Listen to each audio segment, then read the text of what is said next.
Good morning friends, Amit life maker YouTube channel पे आप लोगों का स्वागत है। देखिए दोस्तों, आज की सेशन फ्रेंड्स हम लोग करने वाले हैं 9 अगस्त 2025 का करंट अफेयर्स। और दोस्तों, आप लोगों को रक्षाबंधन की बहुत बहुत शुभकामनाएं दोस्तों। और देखिए दोस्तों, आज हम ये करंट को यहाँ कंप्लीट कर लेंगे फ्रेंड्स, क्योंकि आज के बाद फिर समय नहीं मिलेगा। इसलिए दोस्तों देखिए, आज का फर्स्ट क्वेश्चन है दोस्तों, हाल ही में सी लेट्स सेकेंड कार्यक्रम का उद्घाटन किस केंद्रीय मंत्री ने किया है? तो ये अन्नपूर्णा देवी ने किया दोस्तों। हाल ही में सी लिट्स सेकेंड कार्यक्रम का उद्घाटन किस केंद्रीय मंत्री ने किया दोस्तों? तो अन्नपूर्णा देवी ने किया दोस्तों। सॉल्यूशन देखिए इसका, सी लेट्स 2 कार्यक्रम एक प्रमुख क्षमता विकास पहल है जिसे संयुक्त राष्ट्र महिला भारत कार्यालय UN women India society Indian country office द्वारा आयोजित किया गया है, जिसका उद्देश्य जमीनी स्तर की महिला नेताओं, निर्वाचित प्रतिनिधियों और प्रशासकों को सशक्त बनाना है। और देखिए, इस कार्यक्रम के दूसरे संस्करण का उद्घाटन महिला विकास मंत्री अन्नपूर्णा देवी ने 7 अगस्त 2025 को नई दिल्ली में किया है दोस्तों। और यह 2 दिवसीय कार्यशाला महिला आरक्षण अधिनियम 2023 के पारित होने के बाद आयोजित की जा रही है, जिसमें लोकसभा और राज्य विधानसभाओं में महिलाओं के लिए 33% आरक्षण का प्रावधान है। यह 2 दिवसीय कार्यशाला महिला आरक्षण अधिनियम 2023 के पारित होने के बाद आयोजित की जा रही है दोस्तों, जिसमें लोकसभा और राज्य विधानसभाओं में महिलाओं के लिए 33% आरक्षण का प्रावधान है। और वर्तमान में 18वीं लोकसभा में महिला की हिस्सेदारी केवल 14% है, जिससे ऐसे में सी लिट्स जैसे कार्यक्रम प्रतिनिधित्व के अंतर को कम करने में अहम भूमिका निभा रहे हैं दोस्तों।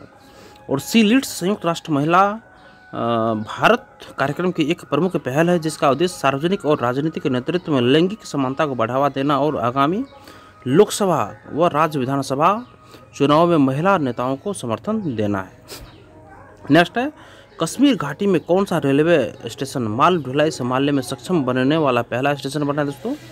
कश्मीर घाटी में कौन सा रेलवे स्टेशन माल ढुलाई संभालने में सक्षम बनने वाला पहला स्टेशन बना है दोस्तों? तो ये अनंतनाग रेलवे स्टेशन दोस्तों, Anantnag railway station. Option number D सही है। सॉल्यूशन देखिए इसका, जम्मू कश्मीर में उत्तरी रेलवे जम्मू मंडल के अंतर्गत अनंतनाग रेलवे स्टेशन को आधिकारिक रूप से माल ढुलाई के लिए खोल दिया है दोस्तों। और इस फैसले के साथ अनंतनाग अब यात्री और माल दोनों प्रकार की रेल सेवाओं को संभालने में सक्षम हो गया है, जिससे कश्मीर के व्यापारियों को एक नया और प्रभावी परिवहन विकल्प मिला है। यह कदम बारामूला श्रीनगर बनिहाल रेलवे कॉरिडोर के विकास में एक महत्वपूर्ण उपलब्धि है, जो उधमपुर श्रीनगर बारामूला रेल लिंक परियोजना का हिस्सा है। अनंतनाग में माल ढुलाई की शुरुआत कटरा से श्रीनगर तक अनंतनाग में माल ढुलाई की शुरुआत कटरा से श्रीनगर तक पूर्व रेल संपर्क। देखिए, अनंतनाग में माल ढुलाई की शुरुआत कटरा से श्रीनगर तक पूर्व रेल संपर्क स्थापित होने के साथ हुई, जिसमें चेनाब नदी पर बने दुनिया के सबसे ऊंचे रेलवे पुल का निर्माण भी शामिल है दोस्तों। उसके बाद यह स्थानीय व्यापारियों के लिए परिवहन लागत को कम करेगी और खासकर सर्दियों में जब सड़क परिवहन बाधित होता है, लॉजिस्टिक और डिलीवरी की गति को बेहतर बनाएगी। नेक्स्ट क्वेश्चन, हाल ही में इनक्रेडिबल इंडिया डिजिटल प्लेटफॉर्म किस मंत्रालय ने लॉन्च किया दोस्तों? ये पर्यटन मंत्रालय ने लॉन्च किया। हाल ही में इनक्रेडिबल इंडिया डिजिटल प्लेटफॉर्म किस मंत्रालय ने लॉन्च किया दोस्तों? तो ये पर्यटन मंत्रालय ने लॉन्च किया दोस्तों। सॉल्यूशन है इसका, पर्यटन मंत्रालय ने हाल ही में इनक्रेडिबल इंडिया डिजिटल प्लेटफॉर्म का नया संस्करण लॉन्च किया है। और इसका उद्देश्य भारत की सांस्कृतिक विरासत, प्राकृतिक सौंदर्य और विविध पर्यटन स्थलों को डिजिटल रूप से वैश्विक स्तर पर प्रदर्शित करना है। और यह प्लेटफॉर्म यात्री और पर्यटन क्षेत्रों से जुड़े हितधारकों के लिए एक एकीकृत और इंटरएक्टिव संसाधन के रूप में कार्य करता है। आर्टिफिशियल इंटेलिजेंस से आधारित यह प्लेटफॉर्म रियल टाइम मौसम अपडेट, शहरों की जानकारी और जरूरी यात्रा सेवाएं प्रदान करता है। और इस पोर्टल ने कई ऑनलाइन ट्रैवल एजेंट्स और अन्य भागीदारों के साथ साझेदारी की है, जिससे फ्लाइट, होटल, टैक्सी, बस और भारतीय पुरातत्व सर्वेक्षण के स्मारकों के टिकट प्लेटफॉर्म के माध्यम से आवास इकाइयों की स्वीकृति और वर्गीकरण तथा पर्यटन सेवा प्रदाताओं का पंजीकरण भी किया जा रहा है। यह पोर्टल IIDP से जुड़ा हुआ है, जिससे सेवा प्रदाताओं को विश्वसनीय और रियल टाइम जानकारी मिलती है। नेक्स्ट क्वेश्चन है, केंद्रीय मंत्रिमंडल ने तमिलनाडु में मरक्कनम पुदुचेरी राजमार्ग को 4 लेन में विकसित करने की मंजूरी दी है। यह परियोजना हाइब्रिड एन्युटी मोड के तहत बनाई जाएगी। इस परियोजना की कुल लागत कितनी है? तो 2157 करोड़ है दोस्तों। हाल ही में देखिए केंद्रीय मंत्रिमंडल ने तमिलनाडु में मरक्कनम पुदुचेरी राजमार्ग को 4 लेन में विकसित करने की मंजूरी। मरक्कनम पुदुचेरी राजमार्ग 4 को NH 332A राजमार्ग को 4 लेन विकसित करने की मंजूरी दी है और यह परियोजना हाइब्रिड एन्युटी मोड के तहत बनाई जाएंगी। इस परियोजना की कुल लागत 2157 करोड़ है दोस्तों। सोल्यूशन देखिए इसका, आर्थिक मामलों की मंत्रिमंडलीय समिति जिसकी अध्यक्षता प्रधानमंत्री करते हैं, ने तमिलनाडु में 46 किलोमीटर लंबे मरक्कम पुदुचेरी राजमार्ग को 4 लेन में विकसित करने की मंजूरी दी है। यह परियोजना हाइब्रिड एन्युटी मोड के तहत 2157 करोड़ की लागत से बनाई जाएगी। वर्तमान में NH 332A को संबंधित राज्य राजमार्गों पर भारी ट्रैफिक रहता है, खासकर घनी आबादी वाले क्षेत्रों और प्रमुख कस्बों में। इस परियोजना का उद्देश्य 46 किलोमीटर लंबे मार्ग को 4 लेन में अपग्रेड करना है ताकि ट्रैफिक जाम कम हो और सड़क सुरक्षा बेहतर हो। यह परियोजना चेन्नई, पुदुचेरी, विल्लुपुरम और नागपट्टिनम जैसे तेजी से बढ़ते शहरों के लिए आवागमन को बेहतर बनाएगी और यह मार्ग NH 332 और SH 136 SH 203 से जुड़ता है, जिससे तमिलनाडु के प्रमुख आर्थिक और लॉजिस्टिक केंद्रों से बेहतर संपर्क सुनिश्चित होगा। नेक्स्ट क्वेश्चन है, घरेलू LPG पर हुए नुकसान की भरपाई के लिए सार्वजनिक क्षेत्र की तेल विपणन कंपनियों को केंद्र सरकार ने कितने करोड़ रुपए की सहायता राशि मंजूर की है दोस्तों। घरेलू LPG पर हुए नुकसान की भरपाई के लिए सार्वजनिक क्षेत्र की तेल विपणन कंपनियों को केंद्र सरकार ने कितने करोड़ रुपए की सहायता राशि मंजूर की है दोस्तों। तो 30,000 करोड़ रुपए दोस्तों। घरेलू LPG पर हुए नुकसान की भरपाई के लिए सार्वजनिक क्षेत्र की तेल विपणन कंपनियों को केंद्र सरकार ने कितने करोड़ रुपए की सहायता राशि मंजूर की है। तो 30,000 करोड़। सोल्यूशन देखिए इसका, केंद्रीय मंत्रिमंडल ने प्रधानमंत्री नरेंद्र मोदी की अध्यक्षता में घरेलू LPG की बिक्री पर हुए नुकसान की भरपाई के लिए 30,000 करोड़ रुपए की सहायता राशि को मंजूरी दी है और यह राशि 3 सार्वजनिक क्षेत्रों की तेल विपणन कंपनियों इंडियन ऑयल, भारत पेट्रोलियम और हिंदुस्तान पेट्रोलियम को दी जाएगी दोस्तों और यह सहायता 12 किस्तों में दी जाएगी। और सरकार यह कदम उपभोक्ताओं को वैश्विक ऊर्जा बाजार में उतार चढ़ाव से बचने और सार्वजनिक क्षेत्र की तेल कंपनियों को वित्तीय स्थिरता को मजबूत बनाए रखने के उद्देश्य से उठाया गया है। घरेलू LPG cylinder IOCL, BPCL, HPCL द्वारा नियंत्रित मूल्य पर उपलब्ध कराए जाते हैं दोस्तों। BPCL एक हो गया दोस्तों, भारत पेट्रोलियम हो गया दोस्तों, उसके बाद HP Hindustan petroleum, IC Indian oil दोस्तों। प्रधानमंत्री उज्ज्वला योजना PMUY के तहत 1 जुलाई तक देश भर में 10.33 करोड़ LPG कनेक्शन वितरित 1 जुलाई तक देश में 10.33 करोड़ LPG कनेक्शन वितरित किए जा चुके हैं दोस्तों। और यह योजना मई 2016 में शुरू की गई थी, जिसका लक्ष्य 8 करोड़ BPL परिवारों की महिलाओं को बिना जमा राशि के LPG कनेक्शन देना था और यह लक्ष्य सितंबर 2019 तक पूरा किया गया था। नेक्स्ट, हाल ही में विश्व स्वास्थ्य संगठन WHO ने किस वायरस को कैंसरकारी वायरस घोषित किया है दोस्तों। तो हेपेटाइटिस D को दोस्तों कैंसरकारी वायरस घोषित किया है दोस्तों।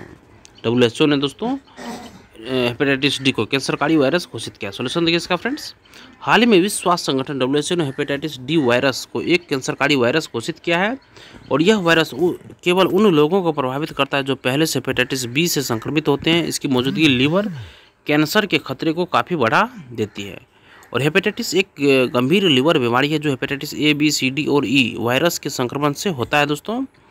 और हेपेटाइटिस B और C लंबे समय तक शरीर में बने रह सकते हैं और यदि इलाज न हो तो लीवर सिरोसिस या कैंसर का कारण बन सकते हैं। हेपेटाइटिस D एक उप वायरस है जो केवल हेपेटाइटिस B वायरस की उपस्थिति में सक्रिय होता है। नेक्स्ट क्वेश्चन देखिए, रेडियोधर्मी टैगिंग तकनीक का मुख्य उद्देश्य क्या है। रेडियोधर्मी टैगिंग तकनीक का मुख्य उद्देश्य क्या है। तो देखिए फ्रेंड्स, इसमें ऑप्शन नंबर फर्स्ट हमारा सही होगा, गेंडों के सींगों की तस्करी को रोकना।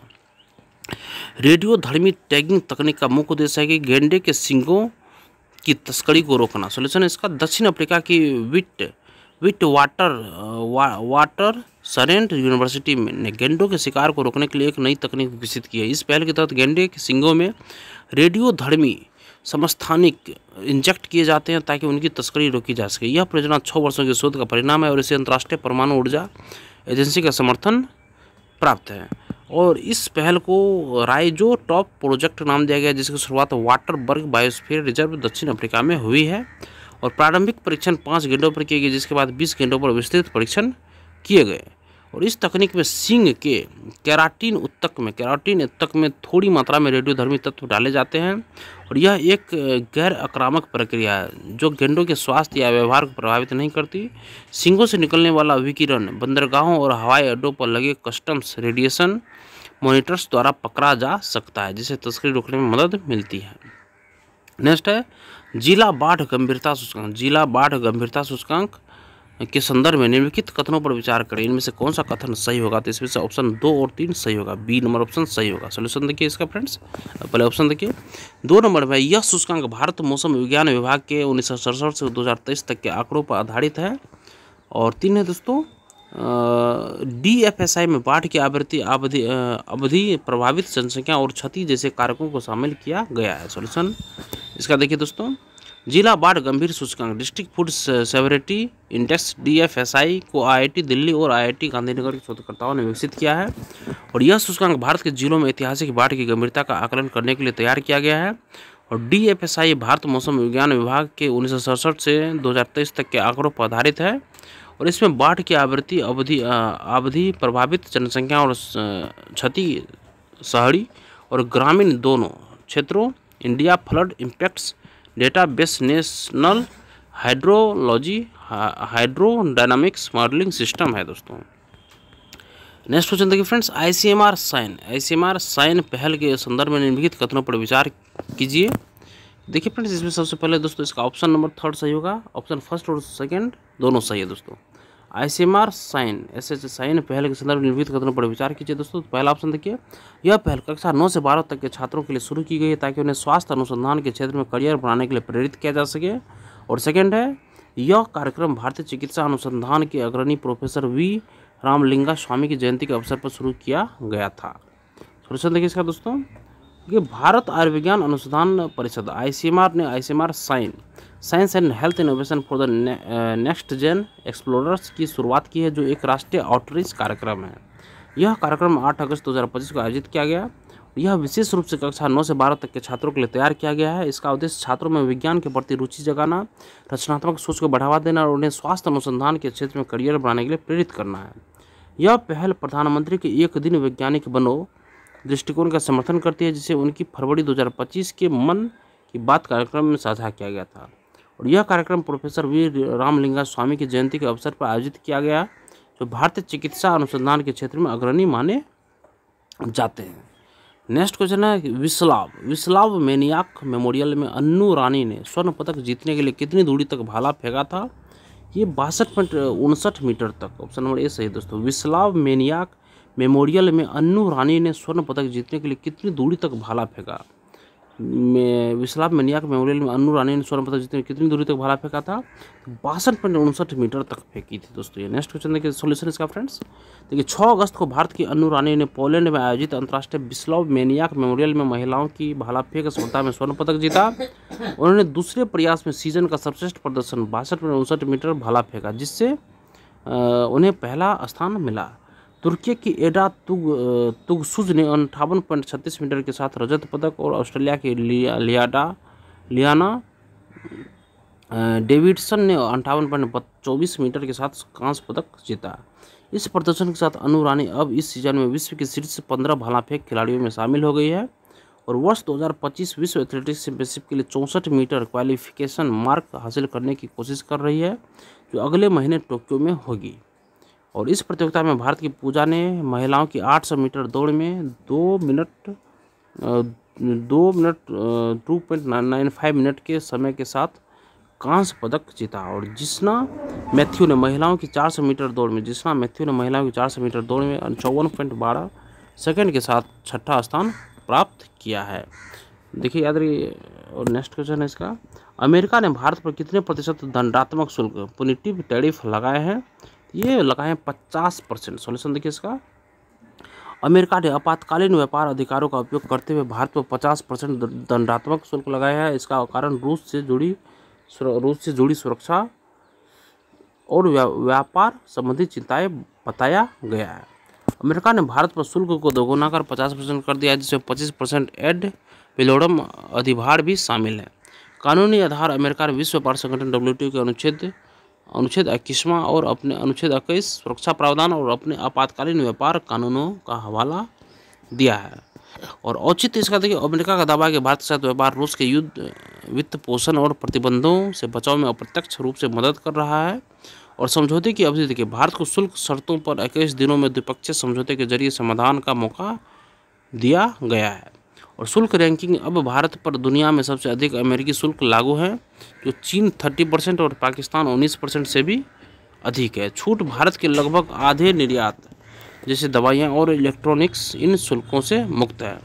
भारत के आधे निर्यात जैसे कि दवाइयाँ और इलेक्ट्रॉनिक्स इन शुल्कों से मुक्त है। नेक्स्ट क्वेश्चन देखिए, 5 अगस्त 2025 को उत्तराखंड के उत्तरकाशी जिले के धाराली में आए प्राकृतिक आपदा के संदर्भ में निम्नलिखित कथनों पर विचार कीजिए। इसमें से ऑप्शन फर्स्ट और सेकंड दोनों सही है। पहला है इसमें देखिए, धाराली गांव गंगोत्री धाम के रास्ते में, धाराली गांव गंगोत्री धाम के रास्ते में स्थित एक प्रमुख पर्यटन स्थल है, जो समुद्र तल से 8600 फीट की ऊंचाई पर स्थित है। खीर गंगा नदी में बादल फटने से अचानक बाढ़ आई, जिससे धराली बाजार और कई होटल नष्ट हो गए।